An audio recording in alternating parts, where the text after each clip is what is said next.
बिस्मिल्लाह अस्सलाम वालेकुम दोस्तों। वेलकम है दोस्तों हेल्थ क्रीम में फिर एक नया वीडियो के साथ। दोस्तों, अगर आपको ज़ेआन इतलाम का मसला है तो ये नुस्खा आप ही के लिए है। ज़्यादा इतलाम या ज़्यादा ज़ेआन की वजह से बहुत सारी दूसरी बीमारियां भी जन्म लेती हैं।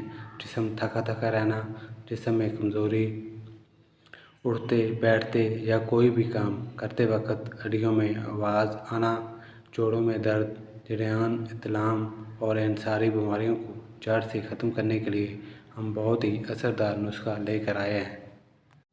इसमें 4 चीज़ें इस्तेमाल होंगी। नंबर 1 तख़म रेहान, नंबर 2 समुंदर सोख, नंबर 3 तख़म मलंगा, नंबर 4 इसबगोल।